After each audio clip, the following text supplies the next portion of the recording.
मैं मनीष एक बार फिर आपका स्वागत करता हूं आपके अपने यूट्यूब चैनल में।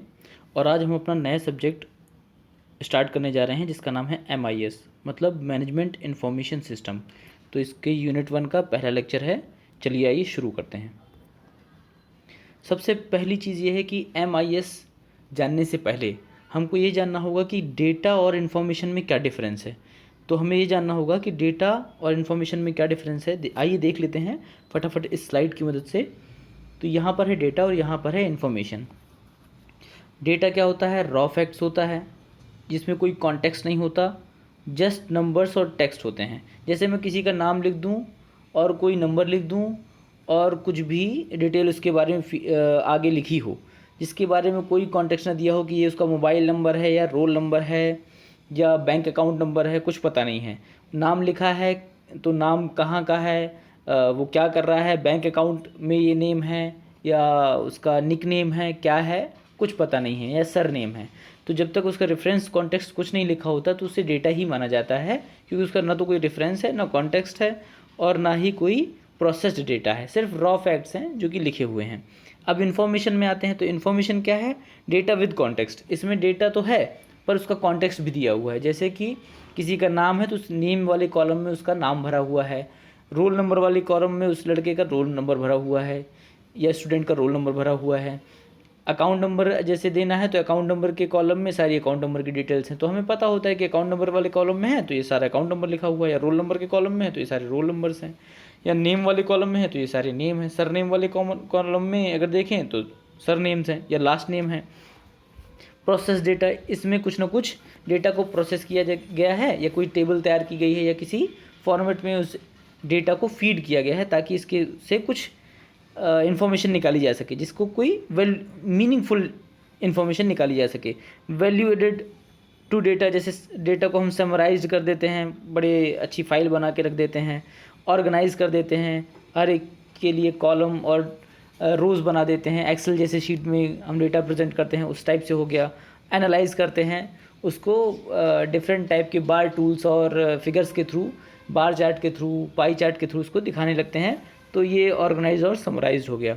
तो डेटा और इन्फॉर्मेशन में यही अंतर है कि डेटा के बिहाफ पे सबसे बड़ा अंतर ये है कि डेटा के बिहाफ पे डिसीजन लेना, कोई भी निर्णय पर पहुंचना बड़ा कठिन होता है, पर इन्फॉर्मेशन पे आप डिसीजन ले सकते हैं जो आपको कुछ ना कुछ डिसीजन मेकिंग में मदद करेगी। डेटा का मतलब जिस पे कोई मीनिंगफुल नहीं है, जो डेटा है रॉ फैक्ट्स हैं जिस पे कोई मीनिंग नहीं निकल रहा है वो डेटा है। और जब आप उससे कोई मीनिंग निकाल पा रहे हों, डेटा को इस तरह से अरेंज किया जाए जब उससे आप कोई मीनिंग निकाल पाएँ तो वो इन्फॉर्मेशन हो जाती है। यही डेटा और इन्फॉर्मेशन में अंतर है। क्योंकि हमें मैनेजमेंट इन्फॉर्मेशन सिस्टम पढ़ना है तो हमें इन्फॉर्मेशन और डेटा का अंतर पता होना चाहिए, क्योंकि यहाँ पर जो स्टोरेज है वो मैनेजमेंट इन्फॉर्मेशन सिस्टम में इन्फॉर्मेशन का होगा, ना कि सिर्फ डेटा का। बाकी डेटा से ही इन्फॉर्मेशन बनती है, ये तो आप समझ ही गए होंगे। आइए आगे बढ़ते हैं। तो यहाँ पे मैनेजमेंट इन्फॉर्मेशन सिस्टम की एक बहुत ही सरल सी डेफिनेशन दी हुई है जिसको मैं एक बार समझाने का प्रयास करता हूँ। मैनेजमेंट इन्फॉर्मेशन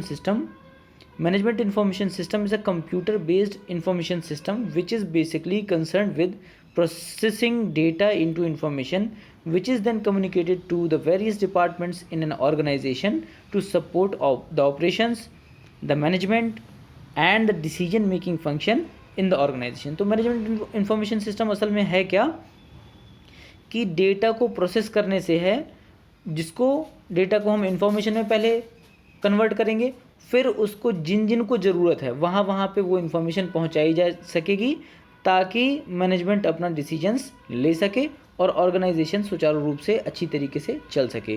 जैसे अब ये डेटा जब इन्फॉर्मेशन में कन्वर्ट हो जाएगा, जब डेटा को प्रोसेस करके इन्फॉर्मेशन हम बना लेंगे तो वो किन किन को ज़रूरत पड़ेगी? ऑर्गेनाइजेशन में ऑपरेशंस को सपोर्ट करने के लिए वो ज़रूरत पड़ेगी, मैनेजमेंट को सपोर्ट करने की ज़रूरत पड़ेगी और डिसीजन मेकिंग फंक्शन को ये इन्फॉर्मेशन मदद करेगी। जैसे कोई भी डिसीजन लेना है तो बिना इन्फॉर्मेशन के तो आप डिसीजन ले नहीं सकते हैं, क्योंकि आज की डेट में बड़ी ऑर्गेनाइजेशन हो गई हैं, कॉम्प्लेक्स बड़े फंक्शंस हो गए हैं उनके, ऑर्गेनाइजेशंस मल्टीनेशनल हो गई हैं, कॉरपोरेशन बन गई हैं, बड़े लेवल की ऑर्गेनाइजेशंस हैं जिनको बहुत सारी इन्फॉर्मेशन चाहिए होती है कोई भी डिसीजन लेने के लिए। जैसे कोई नया प्रोडक्ट लॉन्च करना है तो उसके बारे में सारा कुछ हमें पहले इन्फॉर्मेशन चाहिए होगी, तब हम नया प्रोडक्ट लॉन्च कर सकते हैं। या कंपनीज़ को अपना नया प्लांट लगाना है तो हमें बहुत सारी इन्फॉर्मेशन चाहिए होगी नया प्लांट लॉन्च करने के लिए।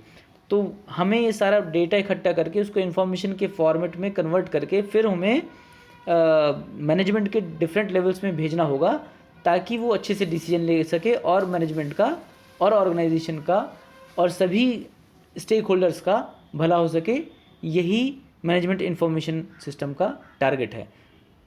तो आई होप इसको आपको समझ में आ गया होगा। आइए आगे बढ़ते हैं। तो अब क्या है, नीड, एमआईएस की नीड क्यों पड़ी? तो देखिए, इसके पीछे एक बहुत बड़ी कहानी है कि पहले जो ऑर्गेनाइजेशंस होती थी बहुत छोटी छोटी ऑर्गेनाइजेशंस होती थी। आप समझिए कि ऑर्गेनाइजेशन का साइज़ बहुत छोटा होता था, दुकान के फॉर्मेट में या एक ही शहर तक सीमित थी। अब आज की डेट में ऑर्गेनाइजेशंस वर्ल्ड वाइड चल रही हैं, ग्लोबल ऑर्गेनाइजेशंस हैं, ठीक है, मल्टीनेशनल ऑर्गेनाइजेशंस हैं, कॉरपोरेशंस हैं। तो अब ये समस्या आती है कि डॉक्यूमेंटेशन सिर्फ पेपर वर्क तो नहीं हो सकता है, क्योंकि पेपर वर्क में इतना सारा डेटा कैसे फीड किया जाएगा, इतनी सारी इन्फॉर्मेशन को कैसे स्टोर किया जाए। तो कोई ना कोई सिस्टम बनाना पड़ेगा, क्योंकि आज की डेट में टेक्निकल एरा है, कंप्यूटर एज है। तो हमें कुछ ना कुछ ऐसा स्टोरेज सिस्टम बनाना होगा जो कि सबके लिए कॉमन हो और कहीं से भी एक्सेस किया जा सके, ठीक है, और सबको एक ही समय पे इन्फॉर्मेशन मिल जाए, कॉमन सोर्स हो। तो ये सब इसके कारण एक पूरे एमआईएस का रचना हुई, एमआईएस को डेवलप किया गया और धीरे धीरे एमआईएस इस फॉर्मेट में आ गया है कि अब एक ऑर्गेनाइजेशन अपनी सारी इन्फॉर्मेशन एक कॉमन प्लेटफॉर्म पे स्टोर कर सकती है, जिसे कहते हैं एमआईएस। मैनेजमेंट को जो भी डिसीजन लेना होता है वो इस एमआईएस से वो इन्फॉर्मेशन उठा के उसको प्रोसेस करके और आराम से डिसीजंस लिए जा सकते हैं, जिसके बिहाफ पे क्या होगा कि आराम से डिसीजंस होंगे और मैनेजमेंट को डिसीजन लेने में कोई दुविधा नहीं रहेगी, क्योंकि इंट्यूटिव डिसीजंस और अपने ख्याल से और एक्सपर्टीज़ के बिहाफ पे डिसीजंस पहले लिए जाते रहे होंगे। पर आज की डेट में बिना इन्फॉर्मेशन के डिसीजन लेना सही नहीं है, क्योंकि वो गलत हो सकता है। आप फैक्ट्स के और पक्की इन्फॉर्मेशन के बिहाफ पे डिसीजन लेंगे, तभी आप सक्सेस पा सकते हैं और एक ऑर्गेनाइजेशन सक्सेस हो सकती है। तो ये बहुत सारी इसकी नीड है, जैसे कि बिजनेस ड्रिवन। ये बिल्कुल एमआईएस का पर्पज़ क्या है कि ऑर्गेनाइजेशंस और उसके स्टेक होल्डर्स को बेनिफिट पहुंचाना, ठीक है।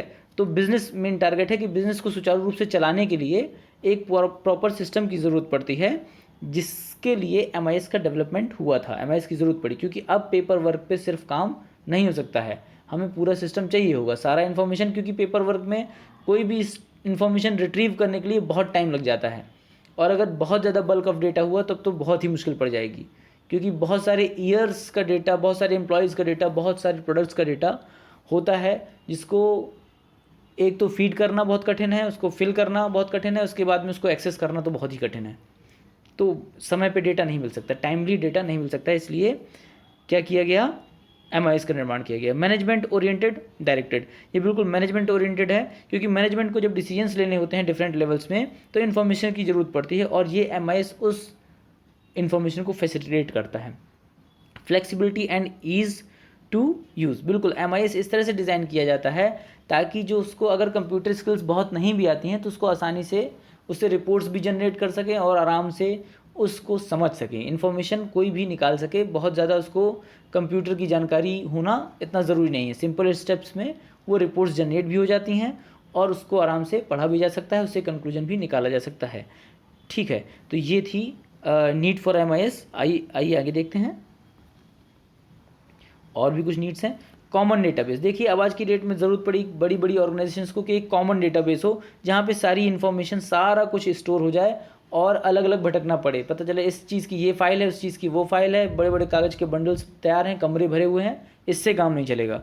हमें कॉमन डेटाबेस चाहिए जिससे हम सारी इन्फॉर्मेशन एक बार में रिट्रीव कर सकें, जब चाहें जो रिपोर्ट चाहें उसको निकाला जा सके, और उसी को एमआईएस कहते हैं, और ये कंप्यूटर में सेव होता है। आज की डेट में क्लाउड कंप्यूटिंग का ज़माना है, तो क्लाउड कंप्यूटिंग में भी उसे सेव कर सकते हैं, कहीं से भी कुछ भी एक्सेस किया जा सकता है। इंटीग्रेटेड सिस्टम, जी हाँ, बहुत सारे फंक्शंस को मिला के बहुत सारे सिस्टम्स को, जैसे कि बहुत सारे डिपार्टमेंट्स हैं उनके अपने सिस्टम हैं, और बहुत सारे प्रोडक्ट्स हैं, बहुत सारे टेरिटरीज़ हैं जहाँ पे बिज़नेस होता है एक कंपनी का, तो उन सब को मिला के एक इंटीग्रेटेड सिस्टम है। जैसे मार्केटिंग का डेटा भी होगा, सेल्स का डेटा भी होगा, फिनेंस का डेटा भी होगा, ह्यूमन रिसोर्स का भी डेटा होगा, सारे अलग अलग प्लांट्स का भी डेटा होगा। तो सबको इंटीग्रेटेड करके, सबको जोड़ के एक सिस्टम बनाया जाता है जिसके MIS कहते हैं। और जब जिसकी ज़रूरत होगी तो एक दूसरे से बहुत सारे ऐसे डिसीजंस भी होते हैं जो एक डिपार्टमेंट का डेटा उठा के दूसरे डिपार्टमेंट को जब दिया जाएगा तब वो डिसीजन ले पाएगा। जैसे एक प्रोडक्शन मैनेजर है, उसको ये जानकारी चाहिए कि सप्लायर कौन सा डेटा और कब तक रॉ मटेरियल अवेलेबल करा पाएगा, तभी वो प्रोडक्शन के लिए अरेंजमेंट्स कर पाएगा। कितने लेबर चाहिए होंगे, कितना रॉ मटेरियल चाहिए होगा, उसका एस्टीमेट जब तक सप्लायर को नहीं मिलेगा, सप्लायर उस हिसाब से सप्लाई नहीं कर पाएगा, और सप्लायर कब तक वो रॉ मटेरियल डिलीवर करा देगा, ये भी इन्फॉर्मेशन प्रोड्यूसर को चाहिए होगी। इसी प्रकार से एक, क्योंकि इंटरडिपेंडेंट एक्टिविटीज़ हैं, इसीलिए ये पूरा इंटीग्रेटेड सिस्टम है कि एक सिस्टम सब सिस्टम को दूसरे सब सिस्टम से ऐड कर देंगे तो क्या होगा कि हमेशा सुचारू रूप से व्यवस्था चलती रहेगी, रुकने नहीं पाएगी। आइए आगे देखते हैं। अब इसमें अवॉइड्स रिडंडेंसीज इन डेटा स्टोरेज। जो भी फालतू का डेटा है, डुप्लीकेट डेटा है, जिस बेकार का डेटा है, वो सारा कुछ इसमें हटा दिया जाता है। कोई भी फालतू का डेटा नहीं रहने पाएगा, कोई डुप्लीकेट डेटा नहीं रहने पाएगा, सारा कुछ क्लियर डेटा रहेगा। और जब जैसे पेपर वर्क जब होता था तो आप जानते थे कि एक ही फाइल कई बार बन जाती थी। जब बहुत सारा डेटा है, बहुत सारा काम है, तो एक ही फाइल पेपर वर्क में कई बार बन जाती है, कई बार वही डुप्लीकेट नेम दोबारा चढ़ जाता है। बट यहाँ पे ऐसा नहीं है, आप एक क्लिक में ये जान सकते हैं कि कौन सा डुप्लीकेट डेटा है। बहुत सारे ऐसे फार्मूलाज भी हैं, एक्सेल में भी, माइक्रोसॉफ्ट एक्सेल में भी ऐसे फार्मूलाज हैं जिसमें आप डुप्लीकेसी को चेक कर सकते हो। तो ये चीज़ें बहुत सारी MIS में रिजॉल्व हो जाती हैं। ये रिडंडेंसीज डेटा स्टोरेज में बिल्कुल नहीं रह जाती है। डिस्ट्रीब्यूटेड सिस्टम है, जी हाँ, बहुत सारी ऑर्गेनाइजेशंस के ऑफिसेज होते हैं, सेल्स आउटलेट्स होते हैं, जहाँ पे डेटा की ज़रूरत होती है, इन्फॉर्मेशन की ज़रूरत होती है, तो वहाँ तक भी MIS को एक्सेस किया जा सकता है। एक सेल्स आउटलेट से लेके ऑफिसेज में कहीं भी ज़रूरत है, हर जगह से इसको एक्सेस किया जा सकता है। यही इसकी खासियत है। हैवी प्लानिंग, बिल्कुल, इसके लिए बहुत सारा सॉफ्टवेयर हार्डवेयर की ज़रूरत पड़ती है, जिसके थ्रू, बहुत सारी प्लानिंग के थ्रू इसको इम्प्लीमेंट किया जाता है। और जहाँ पे हमें हर तरह का डेटा मिल पाए, हर तरह की इन्फॉर्मेशन टाइम पे मिल पाए, इसलिए इसमें बहुत सारी प्लानिंग की ज़रूरत पड़ती है, अच्छे सॉफ्टवेयर्स की ज़रूरत पड़ती है। और डेटा स्टोरेज को इस तरह से बनाया जाता है, MIS का स्टोरेज इस तरह का होता है कि हर लेवल की मैनेजमेंट को वो सेटिस्फाई कर पाए, चाहे लो लेवल मैनेजमेंट हो, मिडिल लेवल हो या टॉप लेवल हो, सभी लेवल के मैनेजमेंट के वो नीड्स को सेटिस्फाई करे, और हर स्टेप के मैनेजमेंट को अपने लेवल के डिसीजन लेने में कोई दिक्कत ना हो। ये MIS का मुख्य काम है। तो आइए और देखते हैं। नीड फॉर MIS कंप्लीट होता है, अब आता है पर्पज़ ऑफ MIS। पर्पज़ क्या है भाई, देख लेते हैं। The purpose of MIS is reporting and is to provide the necessary information to the managers and supervisors at various levels to help them to discharge their functions of organizing, planning, control and decision making. देखिए, जो functions दिए हुए हैं, organising हो गया, planning हो गया, control और डिसीजन मेकिंग, ये फंक्शंस तभी सुचारू रूप से चल सकते हैं जब हर लेवल की मैनेजमेंट को सही information, timely information, accurate information मिल जाए। तो सभी लेवल के मैनेजमेंट को, चाहे मैनेजर्स को, चाहे सुपरवाइजर्स को, नेसेसरी जो इन्फॉर्मेशन है, जो ज़रूरत जिनको है डिसीजन मेकिंग के लिए, वो इन्फॉर्मेशन टाइमली, एक्यूरेटली, करेक्टली मिल जाए, ताकि वो अपनी ड्यूटीज़ को, अपने फंक्शंस को सही से निभा पाएँ। और मैनेजमेंट के फंक्शंस इसमें कुछ बताए हुए हैं, ऑर्गेनाइजिंग, प्लानिंग, कंट्रोलिंग और डिसीजन मेकिंग, ये मुख्य फंक्शंस हैं। वैसे आप मैनेजमेंट के फंक्शंस जानते होंगे, प्लानिंग, ऑर्गेनाइजिंग, स्टाफिंग, डायरेक्टिंग और कंट्रोलिंग। ये सारे फंक्शंस को निभाने के लिए इन्फॉर्मेशन की ज़रूरत पड़ती है, क्योंकि हर एक स्टेप पे डिसीजंस लेने होते हैं और बिना इन्फॉर्मेशन के डिसीजंस लिए नहीं जा सकते हैं। तो सबको timely, correctly information, accurately information मिल जाए, यही MIS का मुख्य उद्देश्य है। आइए आगे देखते हैं। एक और पर्पज़ है, यही पर्पज़ है, उसको अलग तरीके से डिफाइन किया गया है। MIS is a scientific way of collecting, processing, storing and communicating information relating to the various activities of an organization to the various levels of management, so that management may be facilitated in discharging its functions efficiently and run the organization in an efficient manner for the betterment of all. तो कुल मिला के MIS क्या है, एक scientific way है जिससे आप क्या कर सकते हैं, प्रोसेस कर सकते हैं, स्टोर कर सकते हैं, कम्युनिकेट कर सकते हैं इन्फॉर्मेशन को वेरियस एक्टिविटीज़ के लिए जो ऑर्गेनाइजेशन से चाहिए होती हैं। ऑर्गेनाइजेशन जो बहुत सारी एक्टिविटीज़ परफॉर्म होती हैं, चाहे वो रिक्रूटमेंट हो, सिलेक्शन हो, चाहे मार्केटिंग एक्टिविटीज़ हो, सेल्स हो, बहुत सारी एक्टिविटीज़ परफॉर्म होती हैं और मैनेजमेंट को बहुत सारे उसके लिए इन्फॉर्मेशन चाहिए होती है। तो हर लेवल के मैनेजमेंट को, चाहे low level management, middle level management, चाहे टॉप लेवल मैनेजमेंट को बहुत सारे लेवल पे अलग अलग इन्फॉर्मेशन चाहिए होती है। ये MIS वो इन्फॉर्मेशन को फैसिलिटेट कराता है ताकि वो अपनी ड्यूटीज़ अच्छे से निभा पाएँ और ऑर्गेनाइजेशन एक एफिशिएंट मैनर में, एक अच्छे तरीके से, कम इनपुट में ज़्यादा आउटपुट के साथ अच्छा काम कर पाए और सभी का भला हो। यही इस MIS का पर्पज़ है। मतलब कि ऑर्गेनाइजेशन कुल मिला के अपने ऑब्जेक्टिव्स, जो उसके मिशन विजन ऑब्जेक्टिव्स होते हैं, वो अचीव कर पाए, इसमें MIS पूरी तरह से सहायता करता है।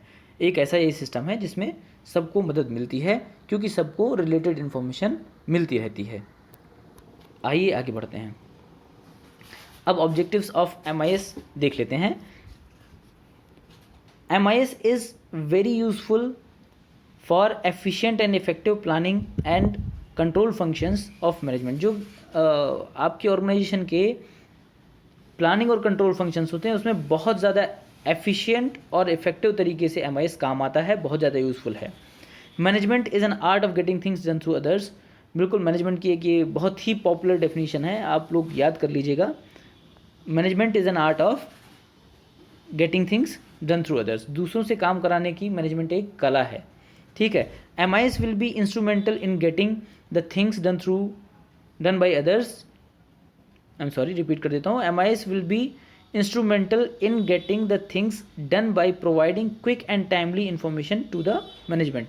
देखिए, MIS बहुत ज़्यादा इंस्ट्रूमेंटल हो जाता है, बहुत ज़्यादा बेसिक हो जाता है, बहुत ज़्यादा ज़रूरी हो जाता है, ताकि जब इन्फॉर्मेशन वो टाइमली प्रोवाइड करेगा और क्विक इन्फॉर्मेशन प्रोवाइड करेगा तब मैनेजमेंट एक दूसरे से काम करा पाएगा। मान लीजिए एक प्रोडक्शन मैनेजर को कुछ लेबर्स की ज़रूरत है, अब उसको यही नहीं पता है कि कितने लेबर की ज़रूरत पड़ेगी, ठीक है, कितना रॉ मटेरियल आया है और कितना मार्केट में डिमांड है, कितना उसको प्रोडक्शन करना है। अदर डिपार्टमेंट सेल्स वाले ये नहीं बता पा रहे कि कितनी सेल्स होने वाली है, कितना प्रोडक्शन करना है, तो फिर वो कैसे करेगा। तो MIS में जो सेल्स एग्जीक्यूटिव्स होते हैं डेली DSR रिपोर्ट भरते हैं, जिसे डेली सेल्स रिपोर्ट भरते हैं, उससे एक आइडिया हो जाता है कि मार्केट में कितनी डिमांड है और सेल्स डिपार्टमेंट एक पूरी रिपोर्ट बना के उसको सौंपती है कि मार्केट में कितनी डिमांड होने वाली है। उस बिहाफ पे वो लेबर का अरेंज करता है, मशीनरी का, ऑयल का, जो भी पावर सप्लाई, पावर के लिए जो भी रिसोर्स इस्तेमाल करते हैं, चाहे फ्यूल का इस्तेमाल करें या फिर इलेक्ट्रिसिटी का इस्तेमाल करें, वो अरेंजमेंट्स करते हैं। तो ये क्विक इन्फॉर्मेशन MIS के कारण वहाँ से इन्फॉर्मेशन फटाफट मिल जाती है, जिससे क्या होता है कि मैनेजमेंट को डिसीजन लेने में बहुत आसानी होती है, ठीक है। तो ये ऑब्जेक्टिव अचीव होता है कि अपने जो मैनेजमेंट फंक्शंस हैं वो बहुत एफिशिएंट और इफेक्टिव तरीके से कंप्लीट होते हैं। Reports give an idea about the performance of man, material, machinery, money and management. जो रिपोर्ट्स जनरेट होती हैं MIS में, वो एकदम क्लियर कट आइडिया दे देती हैं, एक आइडिया प्रोवाइड करती हैं कि हमारे जो लोग लगे हुए हैं, जो हमारा मटेरियल लगा हुआ है, जो मशीनरी लगी हुई है, हमारा जो पैसा लगा हुआ है और जो मैनेजमेंट लगा हुआ है, वो कितना, उनका परफॉर्मेंस कैसा है, ये आप आराम से MIS रिपोर्ट से जान सकते हैं। Reports through light on the utilization of resources employed by the organization. जो भी ऑर्गेनाइजेशन ने रिसोर्सेज एम्प्लॉयड कर रखे हैं, जो भी रिसोर्स हैं, चाहे मैन, मनी, मटेरियल, कुछ भी हो, उनका यूटिलाइजेशन कैसा हो रहा है, ये हमें पता चल जाता है MIS के थ्रू। देखिए, मैनेजमेंट की एक और डेफिनेशन है, ऑप्टिमम यूटिलाइजेशन ऑफ रिसोर्सेज। तो ये ऑप्टिमली रिसोर्सेज यूटिलाइज हो रहे हैं या नहीं हो रहे हैं, यही बात हमें MIS के थ्रू हमेशा पता चल जाती है। तो ठीक है, इस पेज में आपकी इस स्लाइड में दो डेफिनेशंस हैं मैनेजमेंट की। पहली है management is an art of getting things done through others, और दूसरी है ऑप्टिमम यूटिलाइजेशन ऑफ रिसोर्सेज। अब दोनों ही याद कर लीजिएगा। चलिए आगे देखते हैं। और जो ऑब्जेक्टिव्स हैं क्या हैं। MIS is helpful in controlling costs by giving information about idle time, labour turnover, vestiges and losses and surplus capacity. तो MIS क्या है कॉस्ट कंट्रोल करने में बहुत मदद करता है, क्योंकि वो ऐसी इन्फॉर्मेशन देता है किसके बारे में, आइडल टाइम। अब मशीन हो या मैन हो, दोनों अगर खाली बैठे हैं तो ये ऑर्गेनाइजेशन का ही नुकसान हो रहा है। 8 घंटे की शिफ्ट है, मजदूर जो भी लेबर काम करते हैं वो 8 घंटे में अगर 4 घंटे खाली ही बैठे रहेंगे तो ऑर्गेनाइजेशन का तो बहुत नुकसान हो जाएगा, क्योंकि वेजेस तो देनी पड़ेगी, दिहाड़ी तो देनी पड़ेगी। इसके बाद में जो मशीन्स हैं जिनकी कैपेसिटी मान लीजिए कि 24 आवर्स में 20 आवर्स या 22 आवर्स काम करने की कैपेसिटी है, और वो मात्र 10 घंटे या 8 घंटे ही काम कर रही हैं, तो उससे पूरा नुकसान किसको होगा, क्योंकि हैवी इन्वेस्टमेंट मशीनरी में किया गया होता है। तो अगर वो यूटिलाइज ऑप्टिमली हम नहीं कर पा रहे हैं तो एक्चुअल में क्या होगा, बहुत ज़्यादा नुकसान हो जाएगा ऑर्गेनाइजेशन का। तो ये आइडल टाइम हमें पता होना चाहिए कि कितनी देर तक कौन खाली रहता है, चाहे मशीन हो चाहे मैन हो। इनको खाली बहुत देर तक बैठाने से फ़ायदा नहीं है, जितना नेसेसरी रिक्वायरमेंट है उनको खाली जितना होना चाहिए, ताकि मशीनें ख़राब ना हो। कि 24 घंटे में अगर 24 घंटे चला देंगे तो मशीनें गर्म होकर ख़राब भी हो सकती हैं, उनके कुछ पार्ट्स ख़राब हो सकते हैं और मेंटेनेंस की ज़्यादा रिक्वायरमेंट हो सकती है। तो ऑप्टिमम यूटिलाइजेशन के लिए आइडल टाइम का पता होना बहुत ज़रूरी है, ताकि ऑर्गेनाइजेशन को ज़्यादा से ज़्यादा फ़ायदा हो सके, कॉस्ट को रिड्यूस किया जा सके। लेबर टर्नओवर, देखिए लेबर टर्नओवर एक बहुत बड़ा मुद्दा है। अगर लेबर बहुत जल्दी फ्रिक्वेंटली चेंज हो रहा है तो फिर बड़ी समस्या होती है, क्योंकि अगर लेबर लगातार चेंज हो रहा है तो नए लेबर को हर बार फिर ट्रेनिंग दो, फिर लेबर चला गया, फिर नए ट्रेनिंग दो, तो इससे क्या होता है कि खर्चा कंपनी का बढ़ जाता है। तो उससे कॉस्ट, अगर लेबर टर्नओवर को हम घटा लें, मतलब कि जो लेबर्स आते हैं तो वही लेबर्स कंटिन्यू करें, उससे क्या फ़ायदा होगा कि हमें ट्रेनिंग नहीं देनी पड़ेगी, और जो नए लोग कमाएंगे, पुराने लोग ट्रेंड लोग आते रहेंगे, तो हमारा जो वर्क की कैपेसिटी है, जो उसकी क्वालिटी है, जो वर्क की क्वालिटी है वो बढ़ जाएगी, और एफिशिएंसी वर्कर्स की बढ़ जाएगी। क्योंकि लेबर्स को, जो पुराने लेबर्स आ रहे हैं उनको सब पता होता है कैसे मशीन ऑपरेट करनी है, कैसे क्या चलाना है, कैसे जॉब इनपुट लगाना है, कैसे आउटपुट निकालना है, वो सब उनको पता होता है। तो उससे क्या है, लेबर टर्नओवर को हमें घटाना होता है। वेस्टेजेस, जो बर्बादी होती है, वो जो लॉस हो रहा है, जो सरप्लस कैपेसिटी जा रही है, ये सब अगर हमें पता होता है तो क्या होगा कि हम अपनी कॉस्ट को कंट्रोल कर पाएंगे।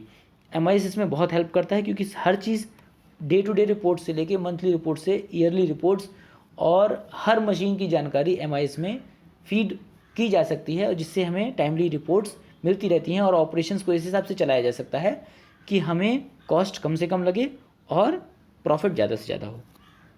By making comparison of actual performance with the standard and budgeted performance, variances are brought to the notice of the management by MIS which can be corrected by taking remedial steps.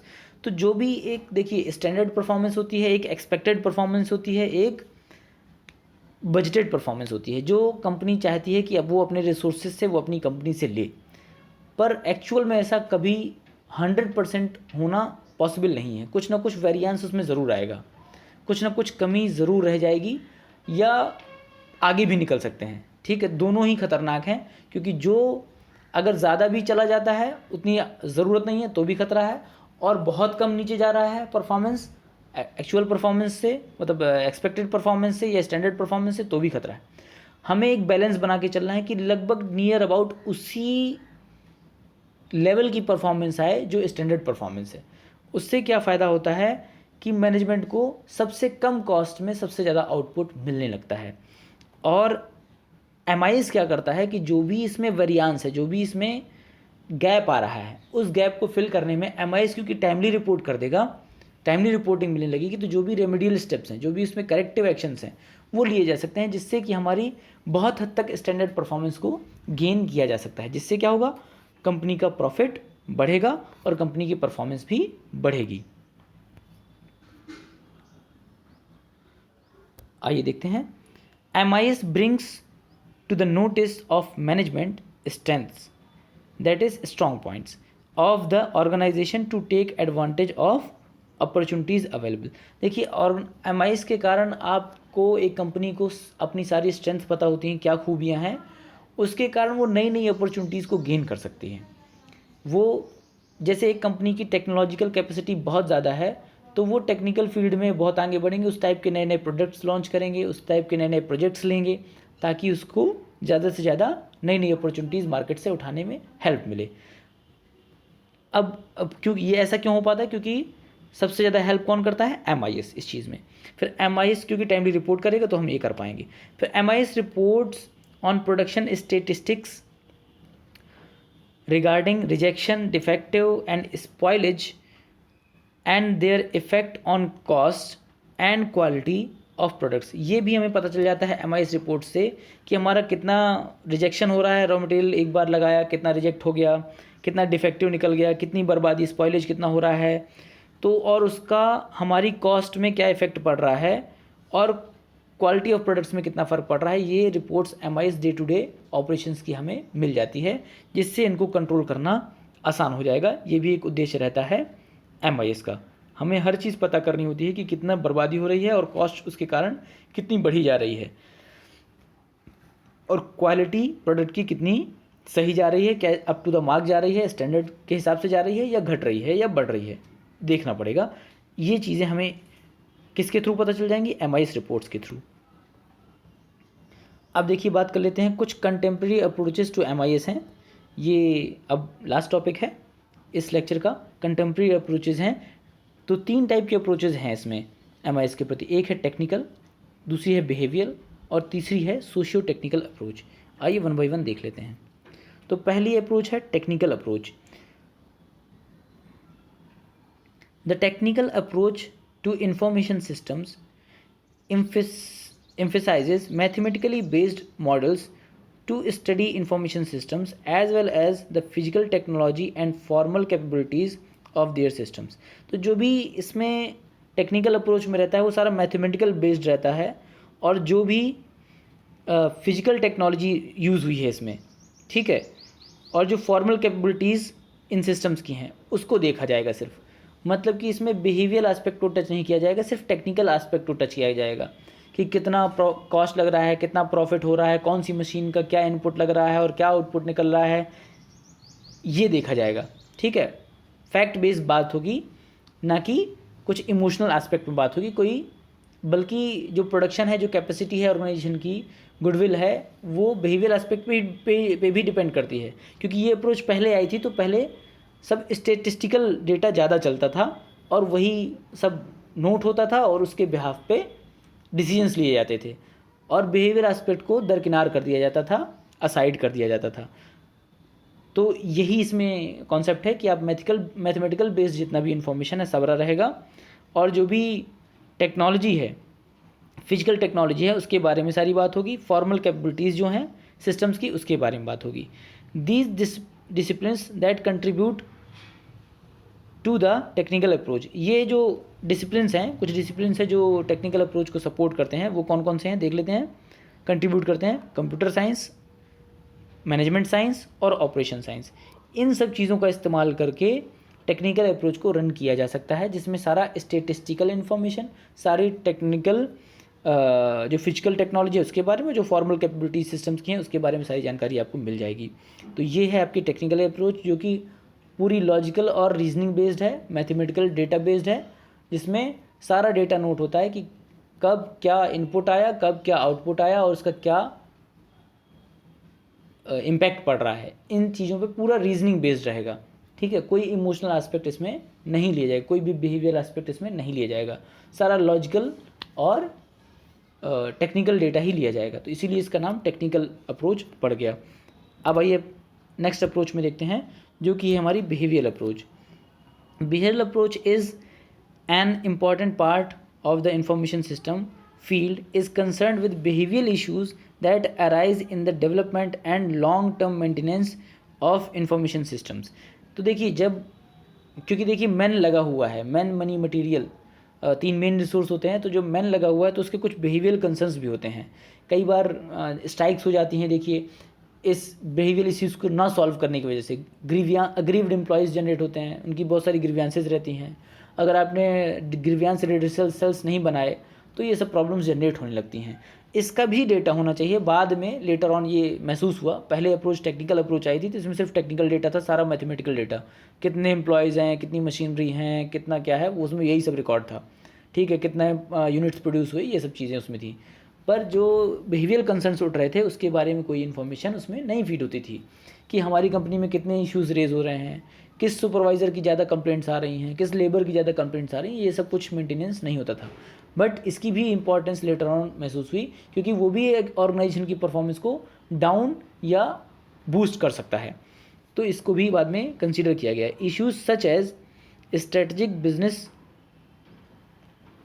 integration, design, implementation, utilization, and management cannot be explored usefully the models used in the technical approach. इनमें ये सारे models fail हो जाते हैं। जो technical approach में जितने भी मॉडल्स इस्तेमाल होते हैं इसमें ये सब चीज़ें फेल हो जाती हैं। इसके लिए अलग से ही काम करना पड़ता है, जिसके लिए कौन कौन से अप्रोच यूज़ में आएंगे, जो डिसिप्लिन्स हैं कौन से कंट्रीब्यूट करते हैं बिहेवियर अप्रोच में, देख लीजिए सोशियोलॉजी, साइकोलॉजी और इकोनॉमिक्स। ये सब चीज़ें आप कंक्लूड करके तब फिर आप जब इनका स्टडी होगा तब जाके MIS को उस फॉर्म में बनाया जाएगा ताकि बिहेवियर इश्यूज़ को भी सॉल्व किया जा सके। तो ये डिसिप्लिन्स उसमें सपोर्ट करते हैं। अब लास्ट वाला हम देख लेते हैं। इसमें है सोशियो टेक्निकल अप्रोच। ये दोनों अप्रोच का कॉम्बिनेशन है। It includes both technical as well as behaviour approaches. दोनों को कॉम्बिनेशन, बाद में पहले लगा कि ये ज़्यादा इंपॉर्टेंट है टेक्निकल अप्रोच, फिर लगा कि बिहेवियर अप्रोच ज़्यादा इंपॉर्टेंट है। लेटर ऑन जब अंत ये लास्ट अप्रोच है जो अभी चल रही है करंट में, सोशियो टेक्निकल अप्रोच, जिसमें दोनों ही अप्रोचेस को कॉम्बिनेशन के तौर पे मिलाया गया। टेक्निकल डेटा भी मेंटेन होगा और बिहेवियर डेटा भी मेंटेन होगा। उसके दोनों को मिला के फिर एक कंबाइंड MIS बनेगा, जिससे क्या होगा, जो भी इन्फॉर्मेशन चाहिए फटाफट मिल जाएगी। आई होप ये वीडियो आपको समझ में आया होगा। नेक्स्ट वीडियो के साथ जल्दी ही हाजिर होंगे। वीडियोज़ देखिए और नेक्स्ट वीडियो में फिर मिलते हैं। बहुत बहुत धन्यवाद।